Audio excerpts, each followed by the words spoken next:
नमस्कार। कैसे हैं आप लोग? ठीक, बढ़िया। चलिए, हम लोग भारतीय संविधान पढ़ रहे हैं। भारतीय संविधान में हम लोग जो देख रहे हैं वो है ये भारतीय संविधान सभा का जो गठन हुआ है उसके बारे में हम लोग बात कर रहे हैं। तो हम लोग कई सारे चीज़ें संविधान सभा के बारे में देख चुके हैं, जैसे कैबिनेट मिशन, जिसमें कैबिनेट मिशन में ये बताया गया कि संविधान सभा में कितने सदस्य होंगे, अध्यक्ष कौन होंगे, ये सभी बताया गया। साथ ही साथ ये बताया गया कि मतलब देशी रियासतों और ब्रिटिश प्रांतों में कैसे सीटों का बंटवारा होगा, उनका निर्वाचन कैसे होगा, चयन कैसे होगा, इन सब के बारे में हम लोग बात कर चुके हैं। कैबिनेट मिशन के बारे में बात किए थे। तो हम लोग थोड़ा बहुत देख लेते हैं कि क्या है इस पिछली वाली क्लास में किए हैं, मतलब क्या क्या पढ़े हैं उसके बारे में हम लोग देखें। सबसे पहले हम लोग ये देखें कि सबसे पहले कांग्रेस और 1934 में एम एन राय ने बताया। फिर इसके बाद हम लोग ने ये देखा कि कांग्रेस ने भी 1935 में समर्थन किया कि क्या करना चाहिए, संविधान सभा का गठन होना चाहिए जो संविधान का निर्माण करेगी। 1900 आप जानते हैं कि 38 में जवाहरलाल नेहरू जी ने कहा था कि वयस्क मताधिकार के द्वारा क्या किया जाएगा, जो संविधान सभा में सदस्य जाएंगे वो वयस्क मताधिकार के द्वारा जाएंगे, लेकिन ऐसा हुआ नहीं। फिर 1940 में अगस्त प्रस्ताव आया। 1942 में कैबिनेट मिशन आया, सबसे महत्वपूर्ण यही था कैबिनेट मिशन। तो कैबिनेट मिशन के बारे में हम लोग बात कर चुके हैं। इसमें कई सारे 4-5 पॉइंट देखे थे, जिसमें हम लोग देखे थे कि 389 सदस्य थे, 296 सदस्य ब्रिटिश प्रांतों को दिया गया, 93 सीटें मतलब देशी रियासतों को दी गई। फिर इसमें 296 सीटें थी, उसमें 4 चीफ कमिश्नरी प्रांत को, फिर इसके बाद गवर्नर प्रांत को बांटा गया। ये सब के बारे में हम लोग देख चुके हैं। फिर इसके बाद जो प्रतिनिधि आएंगे वो कैसे चयन होगा, इन सब के बारे में बात किए, तो आप लोग उसको देखिएगा। फिर हम लोग क्या देखें सर, इसके बाद हम लोग ये देखें कि संविधान सभा की बैठक 9 दिसंबर को हुई, 9 दिसंबर 1946 को, ठीक है। तो जब कैबिनेट मिशन 1946 को आया था, ठीक है। 1942 में क्रिप्स मिशन आया, 1946 में कैबिनेट मिशन आया। क्योंकि कैबिनेट मिशन में सारी बातें थी, नवंबर में आया था, ठीक है। तो इसके बाद 9 दिसंबर को 1946 को क्या हुआ, बैठक हुई। और जब बैठक में ये बात हुआ कि मतलब बैठक शुरुआत हुई, तो उससे पहले ही डॉक्टर राजेंद्र प्रसाद को अध्यक्ष बनाया गया, उपाध्यक्ष एस.सी. मुखर्जी जी को बनाया गया, ये सब लोग वी.टी. कृष्णाचार्य जी को भी बनाया गया। अस्थायी जो मतलब अध्यक्ष थे वो सच्चिदानंद सिन्हा जी थे। इसके बाद जो सचिव थे वे H.V.R. अयंगार जी थे। ये सब के बारे में हम लोग बात किए, आप लोग उसको देखिएगा। इसके बाद हम लोग ये देखे थे, जब बैठक हुई उसके 4 दिन बाद 13 दिसंबर को हम लोग ये देखेंगे कि 1946 को जवाहरलाल नेहरू जी द्वारा उद्देश्य प्रस्ताव लाया गया था। उद्देश्य प्रस्ताव का मतलब संविधान का क्या उद्देश्य होगा, उसमें क्या क्या बातें होंगी, ये सब अगर देखना था तो इस प्रस्ताव में स्पष्ट रूप से देखी है। हम लोग देखे थे, इसमें 8 आर्टिकल थे और 8 आर्टिकल के बारे में हम लोग कल बात किए थे। कोई दिक्कत नहीं, आप लोग इसको देखिएगा। 8 आर्टिकल के बारे में हम लोग बात किए थे कि संविधान सभा घोषणा करे भारत एक संप्रभु राष्ट्र है, स्वतंत्र राष्ट्र है, संविधान बनाने की घोषणा की थी। इसके बाद नागरिकों को क्या अधिकार होगा, अनुसूचित जाति अल्पसंख्यकों को कैसे सुरक्षा प्रदान की जाएगी, इन सब के बारे में इसमें था। उद्देश्य प्रस्ताव में सब के बारे में था, ठीक है। कोई दिक्कत नहीं, कैसे कैसे राज्य बनेंगे, संघ कैसा होगा, इन सब के बारे में उद्देश्य प्रस्ताव में बताया गया था।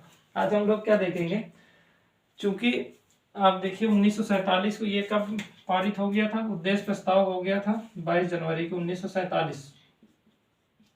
आप जानते हैं ये जनवरी चल रहा है, इसके आप जानते हैं कि 7 महीने 8 महीने बाद अगस्त में 15 अगस्त को देश मतलब आज़ाद होने के लिए पूरी तरीके से आज़ाद होगा। उसे आज़ाद का मतलब डोमिनियन के रूप में था, संप्रभु के रूप में नहीं। आज़ाद का मतलब हम लोग देखेंगे कैसे आज़ाद था, हम लोग ये प्रस्तावना में देखेंगे, ठीक है। तो 15 अगस्त को हम लोग आज़ाद हुए, वो डोमिनियन के रूप में हुए थे। आज़ाद तो पूरी तरीके से मतलब संप्रभु हुए हैं हम लोग 26 जनवरी 1950। तो 22 जनवरी 1947 को ये उद्देश्य प्रस्ताव हो गया। इसके बाद स्वतंत्रता अधिनियम आया, मतलब उसके बीच में माउंटबेटन योजना और कई सारी चीज़ें आई हैं जिसमें बात हुई है, उसके बारे में हम लोग देखेंगे। लेकिन सबसे महत्वपूर्ण हुआ स्वतंत्रता अधिनियम आया। स्वतंत्रता अधिनियम ने क्या किया, संविधान सभा में जो सदस्य थे 389 सदस्य, उसमें परिवर्तन किया। कैसे परिवर्तन हुआ उसको हम लोग थोड़ा देखते हैं, ठीक, कोई दिक्कत नहीं। पहले वाले आप लोग वीडियो देखिएगा क्योंकि ये महत्वपूर्ण है, क्योंकि सभी बातें तो बताई नहीं जा रही, केवल उतनी बातें बताई जा रही जो महत्वपूर्ण है। तो आप लोग इसको देखिएगा जरूर, ठीक है। ऐसा नहीं कि इसको छोड़ के आप लोग यही वाला वीडियो देखेंगे, फिर पूरी बात स्पष्ट होगी नहीं, ठीक ठीक है। तो सबसे पहले हम लोग देखते हैं कि स्वतंत्रता अधिनियम के कारण संविधान सभा में क्या परिवर्तन हुआ। आप स्वतंत्रता अधिनियम स्वतंत्रता अधिनियम से संविधान सभा में परिवर्तन, संविधान सभा में कुछ परिवर्तन, आप लिख लीजिए कुछ परिवर्तन, ठीक है, कुछ परिवर्तन। तो स्वतंत्रता अधिनियम आया था। स्वतंत्रता अधिनियम किस लिए आया था? आप स्वतंत्रता अधिनियम का मतलब भारत को स्वतंत्र करने के लिए एक अधिनियम ब्रिटिश संसद पास की, वहाँ के जो राजा थे वो पास किए, और इसके बाद क्या हुआ, भारत को आज़ाद होने की घोषणा की गई चार्ल्स द्वारा, ठीक है। तो आप जानते हैं कि ये आया कब था? ये आया था 1947 को, ठीक है, जुलाई में आया था 18 तारीख को, ठीक। स्वतंत्रता अधिनियम पारित हुआ ब्रिटिश संसद से। आप जानते हैं कि सारे कानून ब्रिटिश संसद से पारित होते थे। अब ब्रिटिश संसद से पारित होने के बाद उसे जितने भी उपनिवेश, मान लेते हैं अमेरिका एक उपनिवेश था या दक्षिण अफ्रीका उपनिवेश था, तो दक्षिण अफ्रीका के लिए जो कानून बनता था वो ब्रिटिश संसद में बनता था, क्योंकि वो उनका उपनिवेश था। उसी तरह भारत भी एक उपनिवेश था, कॉलोनी थी, डिपेंडेंसी थी। तो यहाँ पास क्या होता था, जो भी कानून होता तो कहाँ बनता था? ब्रिटेन में बनता था, वहाँ की संसद में बनता था। संसद के बारे में हम लोग बात कर, मतलब जब भी हम लोग पढ़ेंगे विकास यात्रा के बारे में, जब हम लोग देखेंगे संविधान की विकास यात्रा, तो उसमें देखेंगे सारी बातें आएंगी। लेकिन आप जानिए कि वहाँ स्वतंत्रता अधिनियम पारित हुआ और 18 तारीख 7 महीने 1947 में पारित हुआ। लेकिन भारत में इसमें जो भारत को आज़ाद होने की बात कही गई थी वो 15 अगस्त को कही गई थी, ठीक है, 15 अगस्त 1947 को, ठीक, 15 अगस्त 1947 को इसी अधिनियम में कह दिया गया था, ठीक है, स्वतंत्रता अधिनियम में, कि कब पारित होगा, तो मतलब कब से लागू होगा ये स्वतंत्रता अधिनियम, जो लागू होगा वो 15 अगस्त 1947 से। इसलिए आप जानते हैं कि भारत 15 अगस्त को आज़ाद हुआ। लेकिन ये आज़ाद में डोमिनियन के रूप में हुआ था। अब ये डोमिनियन का मतलब आप समझिए कि हम लोग आज़ाद हो चुके हैं, आप लोग इतना समझिएगा, ठीक है। लेकिन हम लोग देखेंगे हम संप्रभु के रूप में नहीं हुए हैं, ठीक है, डोमिनियन के रूप में है। डोमिनियन और संप्रभु में थोड़ा अंतर होता है, उसके बारे में हम लोग बात करेंगे। आप थोड़ा सा जान लीजिए। संप्रभु में जो देश का सर्वोच्च अधिकारी होता है, सर्वोच्च अधिकारी का मतलब जो सबसे बड़ा नेता होता है, या आप कह सकते हैं देश का जो सबसे प्रमुख होता है, जो हेड ऑफ स्टेट होता है, वो चुना हुआ होता है और उसी देश का होता है। जबकि डोमिनियन में जिसका हम उपनिवेश हुआ करते हैं वहाँ का प्रमुख हेड ऑफ स्टेट होता है, ठीक है। डोमिनियन में इतना अंतर है, और सारे स्वतंत्रताएं होती है लेकिन हेड ऑफ स्टेट बदला हुआ होता है। तो इसके बारे में हम लोग बात करेंगे, ठीक है। ये प्रियम्बल में देखेंगे, 1-2 दिन बाद हम लोग प्रियम्बल में इसकी बात करेंगे, तो कोई बात ही नहीं, ठीक। चलिए, तो ठीक है, तो हम लोग अब थोड़ा देखते हैं कि क्या क्या परिवर्तन हुआ। लेकिन उससे पहले थोड़ा सा हम लोग ये देखते हैं कि आप जानते हैं कि इससे पिछली वाली क्लास में कि 389 सदस्य थे। 389 सदस्य में इसमें कुछ सीटें मुस्लिम लीग को दी गई थी, 73 सीटें मुस्लिम लीग को थी। कांग्रेस को कितनी सीटें थी? कांग्रेस को 208 सीटें थी। मुस्लिम लीग को कितनी थी? 73 सीटें थी। और रियासतों की कितनी सीटें थे? तो रियासतों को 93 सीटें, और इसके बाद 15 सीटें अन्य लोगों की, इस तरह सीटें बांटी गई थी, ठीक है। तो आप जानते हैं कि 389 सदस्य थे, इस तरह सीटों का बंटवारा हुआ। कांग्रेस के पास 208 सदस्य थे, तो ये लोग तो शामिल हुए थे। और जब संविधान सभा बैठी 9 दिसंबर को जब संविधान सभा बैठी, उसमें 211 ही सदस्य थे। इसका मतलब क्या हुआ कि बहुत सारे सदस्य शामिल नहीं हुए थे। उसमें कौन से नहीं शामिल हुए थे? मुस्लिम लीग नहीं शामिल हुए, देसी रियासत भी शामिल नहीं हुई थी। तो ये लोग क्यों शामिल नहीं हुए थे, इसके बारे में पहले बता दिया गया था कि मुस्लिम लीग क्या कह रही थी कि हमें एक नए राष्ट्र चाहिए, ठीक है। पाकिस्तान की राष्ट्र की मांग कर ही रहे थे, तो भारत से पाकिस्तान को, भारत से अलग करके एक पाकिस्तान राष्ट्र बनाया जाए, ये मुस्लिम लीग की मांग थी, ठीक है। और देसी रियासतें इसलिए सम्मिलित नहीं होना चाहिए थी क्योंकि वो चाह रहे थे कि जिस तरह पहले मध्यकाल में राजा शासन करते थे, कोई कानून नहीं था, कोई बंधन नहीं था, वो जो कह दे वही कानून है, तो उस रूप में ये शासन करना चाहते थे। इसलिए ये भी संविधान सभा में नहीं बैठे थे। लेकिन बाद में इनको समझ में आ गया ऐसा चलेगा नहीं, ठीक है, क्योंकि हर देश में अब लोकतंत्र आ रहा है, मध्यकाल का समय तो अब जा रहा है, ठीक है। क्योंकि आप जान रहे हैं 1947 चल रहा है, और आप देखेंगे 1970-75 के पास लगभग सभी देश आज़ाद हो जाएंगे 20-25 साल बाद। इसका मतलब ये होगा कि अब मध्यकाल तो चला गया है ना, मध्यकाल में फिर से वापस लौटने का क्या तुक बनता है? कोई तुक नहीं बनता। इसलिए देसी रियासतें को बाद में समझ में आ जाएगा। अभी हम बताते हैं कैसे समझ में आएगा। मुस्लिम लीग नहीं शामिल होगी, वो कैसे शामिल, मतलब कैसे बाद में सदस्यों में परिवर्तन होगा, उसको देख लेते हैं, और इनको देख लेते हैं। फिर इसमें संविधान स्वतंत्रता अधिनियम के कारण ही ये परिवर्तन हुआ, इसलिए हम इसको देख रहे हैं, ठीक है। तो इसमें कोई दिक्कत नहीं, इतना तो आप कल पहले वाली क्लास में बता दिया गया था। ठीक है, अब हम क्या करते हैं, स्वतंत्रता अधिनियम से पहले क्या हुआ, बहुत सारी रियासतें अप्रैल में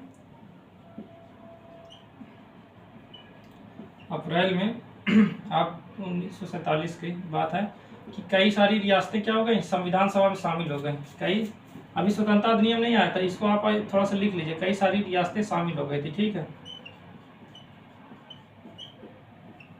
शामिल हो गई, कहाँ शामिल हुई, संविधान सभा में। ठीक है, शामिल कहाँ होंगी, कहीं बाहर तो शामिल नहीं होने जाएंगी, संविधान सभा में शामिल हो। तो अप्रैल में 19, जैसे आप जानते हैं कि बीकानेर हो गया, बड़ौदा हो गया, ये सभी देसी रियासतें ये शामिल हो रहे हैं। ठीक है, लेकिन अभी आप जानिए कि मुस्लिम लीग के सदस्य नहीं शामिल हो रहे हैं। कई सारी रियासतें शामिल, बीकानेर, बड़ौदा हो गया, उदयपुर, ये सभी लोग क्या हो रहे हैं, ये शामिल हो रहे हैं। यहाँ के जो सदस्य हैं, प्रतिनिधि हैं, ये संविधान सभा में अब चले गए। ठीक है, बहुत सारे सदस्य, 7-8 सदस्य, धीरे धीरे और भी सारे सदस्य चले जाएंगे। इसके बाद क्या हुआ कि दूसरा माउंटबेटन योजना आई। आप इसको थोड़ा सा समझ लीजिए, चाहे लिखिएगा नहीं, इसको आप समझ लीजिए। माउंटबेटन योजना, इसके बारे में आप लोग सुनेंगे, हम लोग सुने होंगे, और साथ ही साथ हम लोग विकास यात्रा में इसकी बात करेंगे 3 जून को 1947।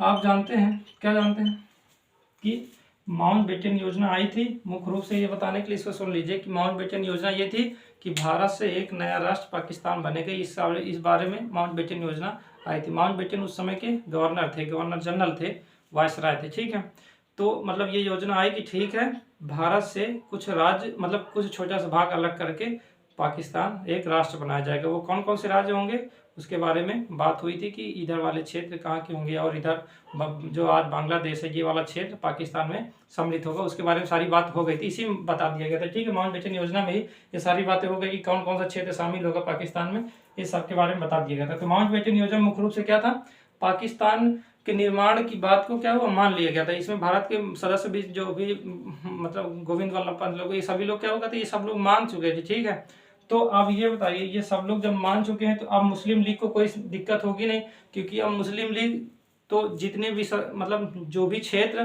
पाकिस्तान में शामिल हो गया, तो मुस्लिम लीग के वो सदस्य तो अब शामिल नहीं होंगे, वे सदस्य शामिल होंगे जो क्षेत्र अभी भारत में है। ठीक है, लेकिन वे क्षेत्र जो पाकिस्तान में चले गए हैं, वहाँ के सदस्य शामिल नहीं होंगे, इसलिए मुस्लिम लीग के कुछ सदस्य शामिल होंगे, लेकिन बहुत सारे सदस्य शामिल नहीं होंगे। क्यों शामिल होंगे, क्योंकि अब तो पाकिस्तान बन गया, अब वो पाकिस्तान की संविधान सभा में शामिल होंगे, ना कि भारत की संविधान सभा में। ठीक, कोई दिक्कत नहीं। ठीक, तो ये समझने के लिए था, इसे आपको लिखना नहीं था, ये तो जानने के लिए था। ठीक है, ठीक है, इसको आप लिख लीजिएगा, इससे ऊपर अगर लिखना हो तो। ठीक है, स्वतंत्रता अधिनियम से ऊपर थोड़ा लिखिएगा। ठीक, ठीक है। अब क्या हुआ, स्वतंत्रता अधिनियम आया, और स्वतंत्रता अधिनियम कई सारे परिवर्तन किए, उसमें सबसे पहला परिवर्तन ये हुआ, इसमें क्या कर दिया गया कि ये कहा गया, स्वतंत्रता अधिनियम में सबसे पहले ये कहा गया कि अब जो संविधान सभा होगी, संविधान सभा होगी, तो संविधान सभा होगी तो क्या होगा, संविधान सभा एक विधायिका का कार्य करेगी। क्या करेगी, एक विधायिका। अब विधायिका क्या होती है, संसद। ठीक, जो विधि का निर्माण करे उसे विधायिका। तो विधायिका कार्य करेगी, संसद का कार्य करेगी। संसद में आप जानते हैं कि लोकसभा, राज्यसभा, राष्ट्रपति होते हैं, तो विधायिका का काम करती है। विधायिका क्या करती है, कानून बनाती है। तो इसके भी 2 कार्य कर दिए गए संविधान सभा के। ये एक तो कार्य था कि कानून बनाएगी, क्या बनाएगी, सामान्य कानून बनाएगी, देश चलाने के लिए कुछ मूलभूत जो कानून चाहिए वो कानून बनाएगी, देश चलेगा तो कुछ कानून चाहिए, और एक संविधान। अभी बताते हैं, कहते ये संविधान कानून नहीं है क्या, संविधान भी कानून है, लेकिन संविधान सबसे ऊपर, सबसे उच्च कानून है। जो सबसे ऊपरी कानून होता है, सबसे जो उच्चतम कानून होता है वो संविधान है, उसके बाद एक्ट आता है। ठीक है, तो संविधान में मूल बातें लिख दी गई। इसके बाद ये कहा गया कि एक्ट बनेंगे, और एक्ट बनाने का कार्य दिया गया था संसद को, और संसद ही विधानसभा को एक विधायिका के रूप में मान लिया गया। तो अब कानून भी कौन बनाएगा, ये जो संविधान सभा होगी वो बनाएंगे। ठीक है, क्योंकि ये उच्चतम विधि है, तो संविधान में केवल आप देखेंगे कि वो बातें सम्मिलित की गई जो उस समय जरूरी थी। ठीक है, और सारी बातें ये कह दिया गया कि या तो विधानसभा, मतलब विधायिका बनाएगी, संसद बनाएगी, और कहीं कहीं पर विधानमंडल भी लिखा गया है। ठीक है, कि संसद और विधानमंडल दोनों मिलकर बनाएंगे। तो कहीं कहीं पर पूरा संसद ही बनाएगी, कहीं कहीं संसद और विधानमंडल भी बनाएगी। तो कानून बनाने का अधिकार यहाँ संविधान में दे दिया गया, लेकिन अब कानून को नहीं सम्मिलित किया जाएगा कि कानून, क्योंकि संविधान तो ऐसे ही इतना बड़ा हो गया था, अब उसमें सारी बातें सम्मिलित नहीं की जा सकती थी, लेकिन जो जरूरी बातें थी उसको इसमें सम्मिलित कर दिया गया था। बाकी बातें कह दी गई कि अब कानून के द्वारा आगे चलाया जाएगा। तो कानून बनाएगा कौन, इसको भी बारे में बता दिया कि संसद बनाएगी, और कहीं कहीं पर विधानमंडल भी लिखा हुआ है। विधानमंडल मतलब जो राज्य का विधानमंडल नहीं होता, जहाँ विधान मतलब विधानसभा और विधान परिषद होती है, ठीक है, हर जगह विधान परिषद नहीं होती, ठीक ठीक। तो कानून बनेगा। अब कानून में ये कह दिया गया कि इस जब संविधान सभा विधायक के रूप में कार्य करेगी, लेकिन जिस समय कानून बनेगा उस समय जो अध्यक्ष होंगे वो होंगे जीवी मावलंकर जी। कौन होंगे, जीवी मावलंकर, ठीक है। जीवी या संविधान का तो अध्यक्ष आप जानते ही हैं कि अध्यक्ष कौन बनाया गया था, कल ही बताया गया था कि डॉक्टर राजेंद्र प्रसाद जी, ठीक है। तो जीवी मावलंकर जी और राजेंद्र जी, ठीक है, राजेंद्र प्रसाद जी, ठीक है। तो डॉक्टर राजेंद्र प्रसाद जी और जीवी मावलंकर जी, ये कानून जिस समय बनेगा उस समय जो अध्यक्षता करेंगे। तो ये समझ रहे हैं ना, कानून बनना, मान लेते हैं कि किसी विषय पे कानून बनना है, तो उस कानून जब बनेगा तो उस समय जो अध्यक्षता कर रहे होंगे सब लोग होंगे, एक जो बैठेंगे तो वो अध्यक्ष होंगे वो जीवी मावलंकर जी होंगे। लेकिन जिस समय संविधान की बात हो रही होगी, संविधान बन रहा होगा, उस समय जो अध्यक्ष मतलब है वही पूरा, मतलब संविधान सभा ही है, हाल तो एक ही है, लेकिन जिस समय कानून बनने की बात होगी उस समय जीवी मावलंकर जी होंगे, और जिस समय संविधान बनेगा उस समय डॉक्टर राजेंद्र प्रसाद जी होंगे। कोई दिक्कत नहीं, ठीक, इतना समझ में आ गया। तो ये परिवर्तन हुआ है, ठीक ठीक। तो रफ करते हैं, ठीक, कोई दिक्कत नहीं, ठीक है। संविधान सभा को इसमें क्या हुआ, पूरी तरीके से स्वतंत्र कर दिया गया है। आप ध्यान दीजिएगा, इसमें दूसरा बात ये है कि जो संविधान सभा होगी वो पूरी तरीके से स्वतंत्र होगी। संविधान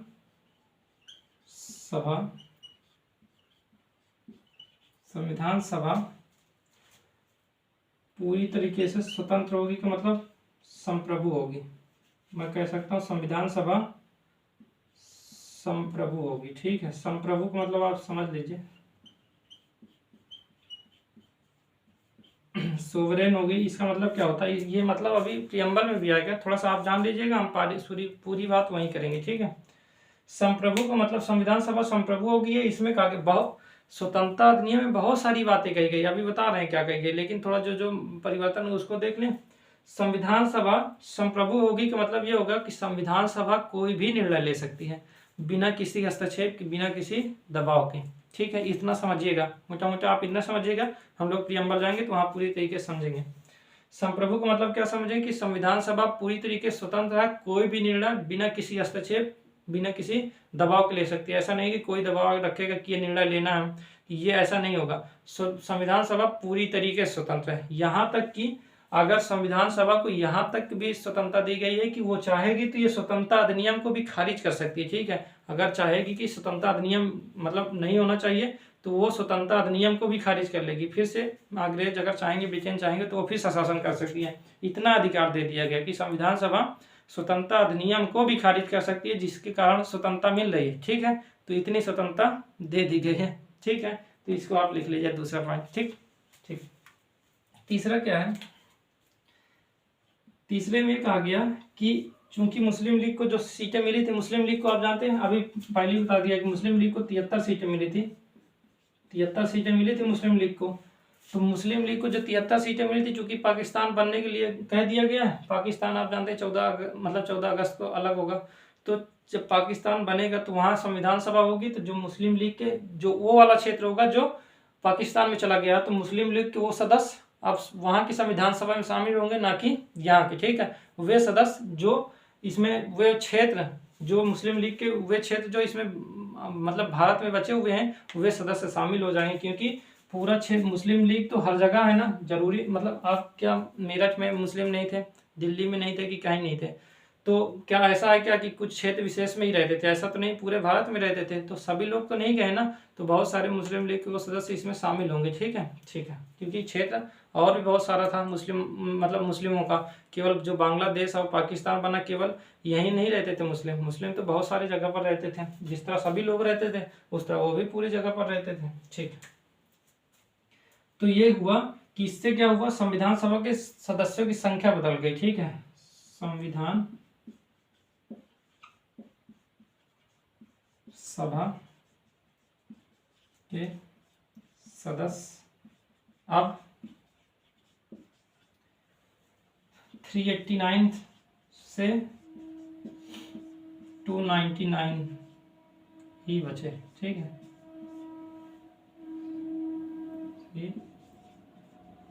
बचे। ठीक, 299 बचे। तो 389 थे, तो इसमें से कितने बचे? 299। तो आप बताइए कि अब जो मिलेगा, कांग्रेस को कितना सीटें मिल जाएंगी? कांग्रेस को जो सीटें मिलेंगी 229 मिलेंगी, और जो देसी रियासतें हैं, देसी रियासतों को मिलेगी 70 सीटें। ठीक है, तो अब बदल कर मुस्लिम लीग चूंकि हट गए, तो अब वो इसी में सम्मिलित हो जाएंगे। जो भी सदस्य उसमें रहे होंगे तो वो क्षेत्र के सदस्य अब कांग्रेस में आ जाएंगे। ठीक है, और देसी रियासतों को 70 सीटें मिल जाएंगी, क्योंकि बहुत सारे सदस्य वहाँ चले गए, क्योंकि बहुत सारा क्षेत्र वहाँ चला गया ना, तो मुस्लिम लीग के सदस्य अब वहाँ शामिल होंगे, यहाँ शामिल होंगे। तो ये परिवर्तन हुआ स्वतंत्रता अधिनियम के। ठीक है, कोई दिक्कत नहीं, ये तीनों पॉइंट आप लिख लीजिएगा। 3 पॉइंट ही हुए हैं, तीनों पॉइंट लिख लीजिएगा। अब स्वतंत्रता अधिनियम जब आया तो केवल यही 3 बिंदु नहीं हुए, इससे तो संविधान सभा में परिवर्तन हुआ। ठीक है, स्वतंत्रता अधिनियम से संविधान सभा में क्या क्या परिवर्तन हुआ हम लोग तो ये देखें। तो मान लो ये 3-4 चीजें जो बदली, चीजें मुख्य रूप से बदली हैं, लेकिन जो स्वतंत्रता अधिनियम उसमें बहुत सारी बातें कही गई थी। जैसे भारत को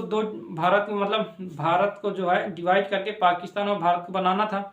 तो उसमें यह बताया गया कि भारत और पाकिस्तान 2 संप्रभु और स्वतंत्र राष्ट्र होंगे और 2 डोमिनियन होंगे। ठीक है, डोमिनियन का मतलब आपको बताया गया कि जो हेड ऑफ स्टेट होगा वो ब्रिटेन का जो राजा होगा वो होगा। ठीक है, डोमिनियन का मतलब ये होता है वहाँ का हेड ऑफ स्टेट जिस देश का है उस देश में कोई हेड ऑफ स्टेट नहीं होगा, हेड ऑफ स्टेट होगा ब्रिटेन का, जो भी हेड ऑफ स्टेट होगा। तो ब्रिटेन के उस समय हेड ऑफ स्टेट कौन थे? राजा थे। तो उस समय भारत और पाकिस्तान के भी हेड ऑफ स्टेट कौन थे? राजा थे। हम लोग जो 26 जनवरी 1950 को जो हेड ऑफ स्टेट होगा वो राष्ट्रपति चुन लेते हैं, और चूंकि पाकिस्तान में 1956 में संविधान लागू हुआ, तो वहां पास 1956 तक हेड ऑफ स्टेट ब्रिटेन के ही होंगे। ठीक है, कोई दिक्कत नहीं। ठीक, उसमें ये हुआ लिखा हुआ था, और साथ ही साथ ये कहा गया था संविधान सभा बना सकती है, इसी में कहा गया था स्वतंत्रता अधिनियम की अलग अलग संविधान सभा बन सकती है। साथ ही साथ इनको अधिकार दिया था कि इसको भी खारिज कर देंगे स्वतंत्रता अधिनियम को, ये यहाँ तक अधिकार था। गवर्नर जनरल और वायसराय में से वायसराय का पद हटाया गया, गवर्नर जनरल का बनाए रखा गया दोनों जगह, पाकिस्तान और भारत में। सचिव का पद हटाया गया, जो ब्रिटेन से सचिव नियुक्त होकर आता था उसको भी हटाया गया, और सिविल सर्विस में कुछ आरक्षण होता था उसको भी हटाया गया। साथ ही साथ ये कहा गया कि गवर्नर जनरल का पद रहेगा, लेकिन वो मंत्रिपरिषद की सलाह पर कार्य करेगा। उस समय मंत्रिपरिषद जो नेहरू जी के अंतरिम सरकार में वही थे ना, नेहरू जी प्रधानमंत्री थे, तो उनके सलाह पर ही कार्य करेगा गवर्नर जनरल जो होगा, स्वतः ही नहीं करेगा। तो ये सब बातें मुख्य रूप से इसमें कही गई थी। ठीक है, देसी रियासतों को छूट दी गई थी कि वो भारत में रहना चाहे तो भारत में रहेंगे, पाकिस्तान जाना चाहते तो पाकिस्तान में रहेंगे। ये सब छूट किसमें दी गई थी? ये स्वतंत्रता नियम में छूट दे दी गई थी। ठीक है, आप जानते 3 रियासतों का पेज फंसेगा, एक जूनागढ़, जम्मू कश्मीर और हैदराबाद। ठीक है, ये तीनों का पेज फंसता है बाद में, उसको हम जब भाग 1 आएंगे, 22 या 25 भाग है उसमें, जब भाग 1 आएंगे तो वहाँ हम लोग देखेंगे देसी रियासतों के बारे में, तो वहाँ ये बातें स्पष्ट हो जाएगी। ठीक है, तो स्वतंत्रता अधिनियम बहुत सारी बातें थी, लेकिन स्वतंत्रता अधिनियम के कारण जो संविधान सभा में परिवर्तन हो उसको हम थोड़ा सा देख लें, कोई दिक्कत नहीं। ठीक है, रफ करें, चलिए आ गया। ठीक, लिख लीजिएगा। ओके, ठीक है, रफ कर रहे हैं।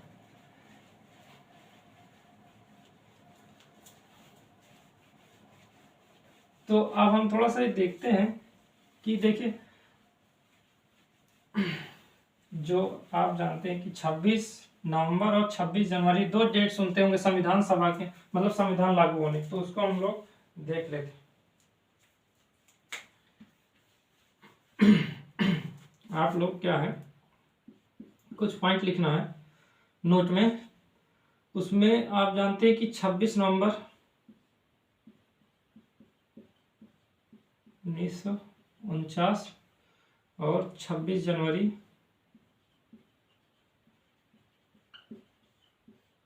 1950, ये दो डेट में इस दिन संविधान दिवस मनाया जाता है, क्योंकि इस दिन संविधान बन गया था और कुछ भाग लागू भी हो गए थे, जैसे सिटीजनशिप से संबंधित, इलेक्शन से संबंधित, राष्ट्रपति से संबंधित महाभियोग संबंधित अनुच्छेद 60 हो गया, ये हो गया, ठीक है। मतलब शपथ राष्ट्रपति के बारे में था, और उधर थोड़ा बहुत कुछ इमरजेंसी प्रावधान भी लागू हुए थे, ठीक है। और 384, 88, 393, 94, 95 ये सभी आर्टिकल लागू हो गए थे, ठीक है। मतलब 15 आर्टिकल मुख्य रूप से लागू हुए थे। तो संविधान इसको दिवस कहते हैं, इस दिन को 26 नवंबर 1949 को संविधान दिवस के रूप में मनाया जाता है। इसलिए आप देखेंगे हर 26 नवंबर को क्या होता है, संविधान दिवस मनाया जाता है। 26 जनवरी को क्या हुआ देश गणतंत्र हुआ, इसलिए गणतंत्र मनाया जाता है। गणतंत्र का मतलब अब जो हेड ऑफ स्टेट होगा वो भारत का होगा, जो राष्ट्रपति है हेड ऑफ स्टेट। इस समय गणतंत्र का मतलब क्या होगा कि राष्ट्रपति चुने जाते हैं, इलेक्टेड होते हैं, ठीक है। कोई जन्म से नहीं बैठ जाता है कि कोई ऐसा है क्या भारत में, ऐसा है क्या राष्ट्रपति के जो पुत्र होंगे या पुत्री होंगे वही बन जाते हैं राष्ट्रपति, ऐसा तो है नहीं।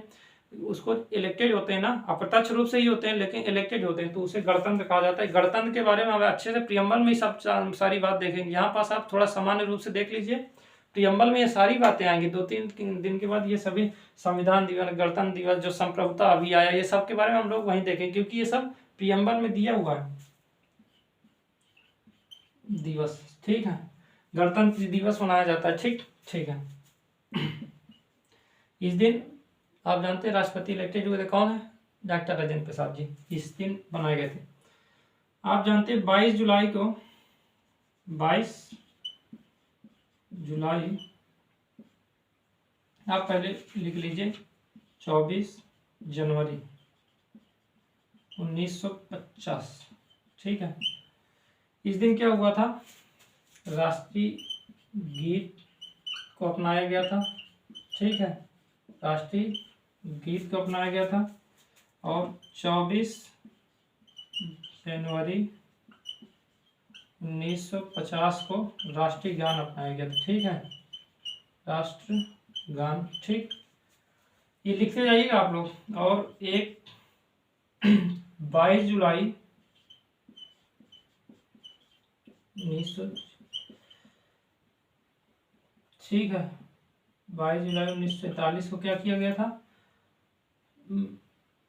राष्ट्रीय ध्वज, ठीक है, राष्ट्रीय ध्वज, ठीक, को अपनाया गया था, ठीक है। तो इतना लिख लीजिए और थोड़ा एक दो बातें देखते हैं। तो 22 जनवरी राष्ट्रीय गीत, राष्ट्रीय गान और राष्ट्रीय ध्वज ये सभी क्या हुए, इस तारीख को किया गया। संविधान दिवस इस तारीख को और गणतंत्र दिवस इस तारीख को, तो लिख लिए, ठीक। इसको लिख लीजिएगा आप, बहुत समान जानकारी, इसको आप लिख लीजिएगा, ठीक है, ठीक। रफ कर रहे हैं ना, ठीक है। राष्ट्रीय ध्वज, राष्ट्रीय गीत, राष्ट्रीय गान।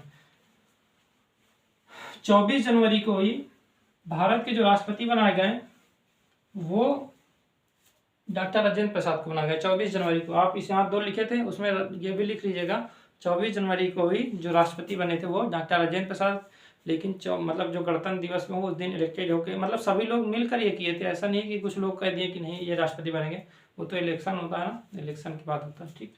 आम चुनाव तो 19 आप जानते, देखें आम चुनाव 1952 में हुआ, 1950 में हुआ, उस समय नेहरू जी भी प्रधानमंत्री बन गए थे, उस समय डॉक्टर राजेंद्र प्रसाद राष्ट्रपति बन गए थे। क्योंकि अब संविधान बना, इसके बाद एक साल लगा उनको चुनाव कराने में, तो फिर इसके बाद 1952 में हुआ। तो इस सब के बारे में हम लोग बाद में तो देखेंगे, ऐसी कोई परेशानी की बात है नहीं, ठीक। तो ये था 8 बड़ी समिति, कुछ समितियां थी, समितियां बहुत बहुत बड़े, मतलब छोटी छोटी समितियां थी और 8 बड़ी समितियां थी, ठीक है, 8 बड़ी समितियां। इसमें हमको एक समिति के बारे में देखिए, प्रारूप समिति के बारे में, ठीक है, प्रारूप समिति, ठीक। इसके अध्यक्ष, इसके बारे में ड्राफ्टिंग कमेटी है, ठीक है, ड्राफ्टिंग कमेटी अध्यक्ष हैं BR अम्बेडकर जी, BR अम्बेडकर जी, ठीक है, डॉक्टर BR अम्बेडकर जी।